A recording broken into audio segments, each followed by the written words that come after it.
So I pulled the fiscal year 25 transportation costs from KDE, and it's $487.9, which put us at 74% funded in fiscal year 25 and 82% funded in 26. So that's money that's going to have to be made up by the districts with other general fund appropriations.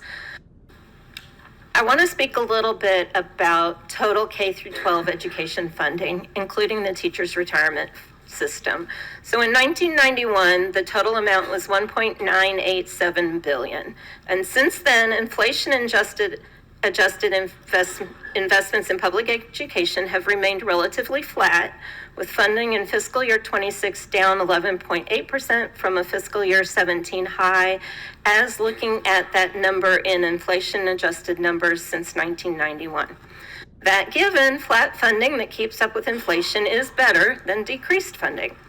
So our SEEK increase of $40 per student in fiscal year 27 is less than a 1% increase, and the fiscal year 28 is a 3.5% increase. Our current annual inflation rate is 2.4%, and I'm hopeful that that inflation will remain at a level that does not eat up the increase in SEEK funding. I have a couple of concerns, and this kind of in the weeds, but in the shared responsibility aspect of the bill, there is language that says teacher contributions to the medical insurance fund, employee contributions are not to be changed in this biennium. So that means even if the medical insurance fund employee contribution, if the medical insurance fund becomes fully funded, my 3.5% additional contribution to the fund will continue, where the original shared responsibility plan was that could be mitigated or ended. A second concern, of which I've spoken multiple times with the sponsor, is the continued language regarding test scores being posted on school and district websites. These scores are being interpreted in a way that they are not psychometrically designed to be interpreted, and the scores do not represent grade level performance. There are celebrations for public education in this budget bill. The cap on employer contributions to state employee health insurance has been removed. That is a great sigh of relief for many educators. Our pensions are fully funded.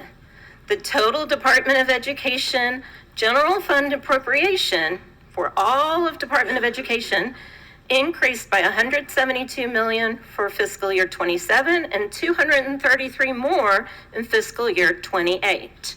So that's a win. We are putting more money into public education.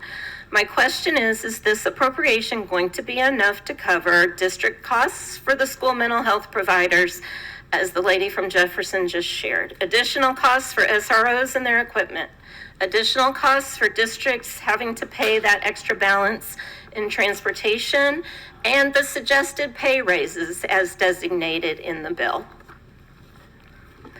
All in all, I think this is a pretty solid public education budget.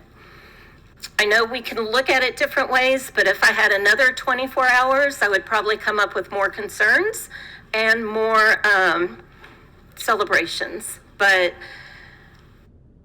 I, as an educator, do see this General Assembly valuing public education in Kentucky. Thank you.